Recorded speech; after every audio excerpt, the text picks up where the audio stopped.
kembali Latifah pada mata kuliah Landasan Matematika. Nah, pada hari ini kita akan mulai masuk kepada materi bukti matematika dengan menggunakan kontradiksi. Misalkan saudara membayangkan ada seorang ibu yang anaknya dituduh atau diduga bukan merupakan anak kandung dari suaminya. Nah, si ibu ini berusaha untuk membuktikan bahwa dugaan tersebut adalah hal yang salah. Langkah yang dilakukan oleh ibu ini adalah salah satunya dengan menggunakan tes DNA. Nah, ibu ini berasumsi bahwa misalkan anaknya adalah bukan anak kandung dari suaminya, maka harusnya berdasarkan tes DNA itu hasilnya adalah tidak identik dengan DNA dari suaminya. Namun berdasarkan hasil tes DNA, ternyata diperoleh fakta bahwa hasil tes DNA-nya identik dengan DNA dari suaminya. Sehingga dengan kata lain dapat dibuktikan bahwa tadi dugaan bahwa anaknya bukanlah merupakan anak kandung dari suaminya adalah hal yang salah. Atau dengan kata lain terbukti bahwa anak kandungnya adalah merupakan anak kandung dari suaminya. Nah, hal itu bisa kita analogikan dengan materi kita hari ini, yaitu bukti dengan menggunakan kontradiksi. Ide dasar dari bukti ini adalah mengasumsikan pernyataan yang akan dibuktikan adalah salah, kemudian dari asumsi tersebut akan mengarah kepada sesuatu hal yang tidak masuk akal atau terjadi kontradiksi. Hal ini berarti bahwa asumsi awal tadi adalah sesuatu hal yang salah. Nah, berikut ini adalah outline dari bukti dengan menggunakan kontradiksi. Misal saya punya proposisi P. Outline dari bukti dengan kontradiksi yaitu dimulai dari mengasumsikan bahwa negasi P adalah benar. Lalu, melalui serangkaian langkah atau serangkaian argumen nanti akan ketemu bahwa atau menuju kepada C dan negasi C. Nah, di sini serangkaian langkah tadi merupakan hal yang bisa diambil dari hipotesis atau yang diketahui, kemudian nanti akan ketemu C dan negasi C yang menyimpulkan bahwa itu terjadi kontradiksi. Sehingga asumsi tadi salah, maka yang benar adalah P. Misal A irisan B subset dari C dan X adalah elemen dari B.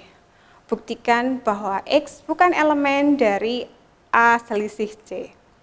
Dari soal ini, maka langkah pertama sebenarnya yang perlu kalian tentukan adalah melihat apa hipotesisnya, kemudian melihat apa yang ingin dibuktikan.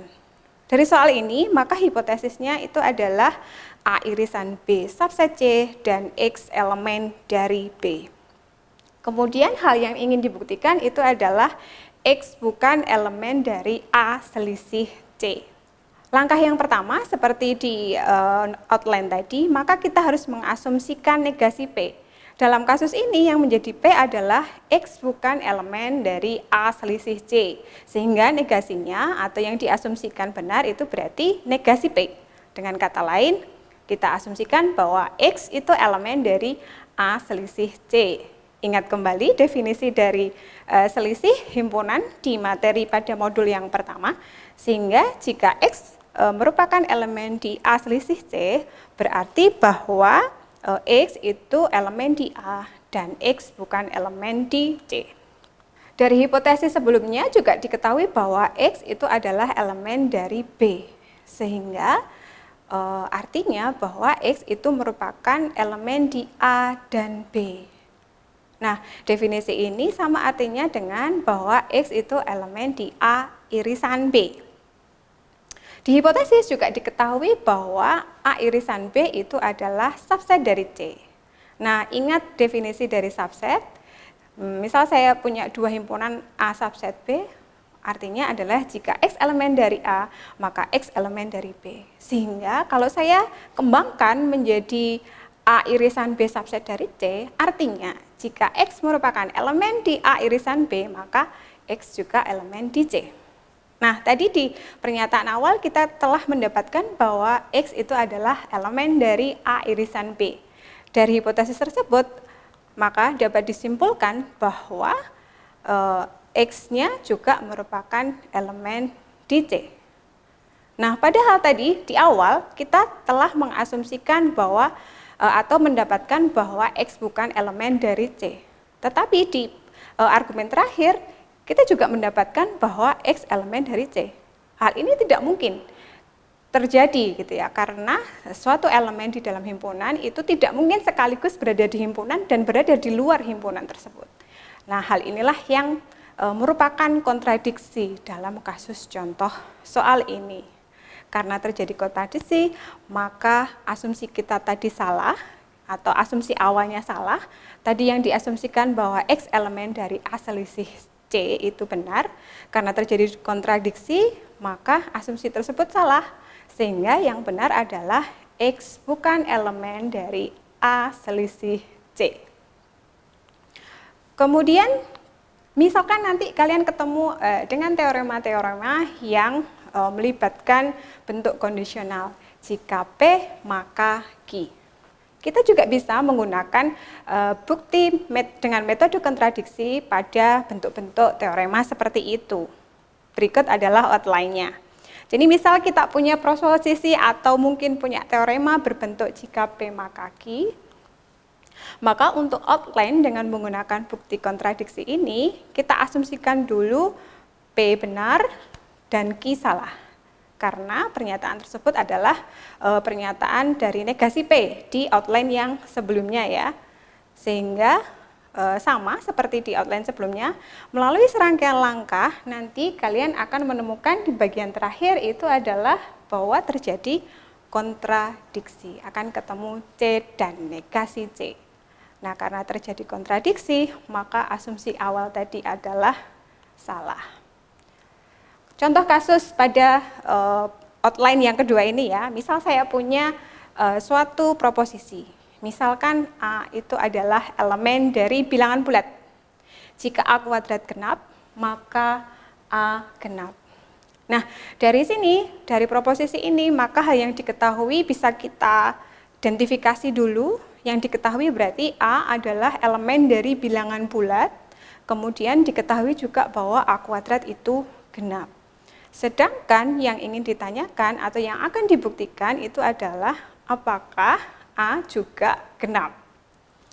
Dari proposisi ini maka kalian bisa mengidentifikasi siapa P, siapa Q di dalam bentuk kondisional gitu ya, yang biasa disimbolkan dengan jika P maka Q. Dari soal ini P-nya berarti adalah A kuadrat genap dan Q-nya A genap. Melalui outline yang di sebelumnya tadi ya, maka kita asumsikan bahwa A kuadrat genap dan A ganjil. Karena kan tadi yang diasumsikan P dan negasi Q, gitu ya, sehingga P-nya tetap yaitu A kuadrat genap, sedangkan negasi Q-nya karena kita bicaranya pada semesta bilangan bulat, jika dia tidak genap ya berarti dia adalah bilangan ganjil, sehingga kita asumsikan bahwa A-nya adalah bilangan ganjil. Dari sini kita bisa konstruksi bahwa P-nya adalah A kuadrat genap dan negasi Q-nya A ganjil. Karena A ganjil, maka kalian bisa menuliskan A sebagai atau sama dengan 2C plus 1, di mana C itu adalah suatu bilangan bulat. Sehingga kalau kita kuadratkan A, maka akan ketemu bahwa A kuadrat itu adalah sama dengan 2C plus 1 kuadrat. Lakukanlah operasi aljabar pada bentuk tersebut, maka akan diperoleh atau sama dengan 4C kuadrat plus 4C ditambah 1. Setelah itu kalian bisa memfaktorkan bentuk tersebut, bentuk terakhir tersebut menjadi 2 kali 2C kuadrat plus 2C ditambah 1. Nah, bentuk yang terakhir ini, karena C adalah bilangan bulat, tentu saja 2C kuadrat ditambah 2C itu juga merupakan bilangan bulat. Sehingga kalian bisa memisahkan bentuk itu tadi menjadi K misalkan gitu ya. Oleh karena itu, maka A kuadrat akan sama dengan 2K plus 1. Nah, artinya bahwa A kuadrat itu ganjil karena dalam bentuk 2K plus 1 tadi. Padahal asumsi awal tadi bahwa A kuadratnya adalah genap. Hal ini menunjukkan bahwa terjadi kontradiksi. Karena tidak mungkin satu bilangan itu sekaligus ganjil dan genap, hanya salah satu saja.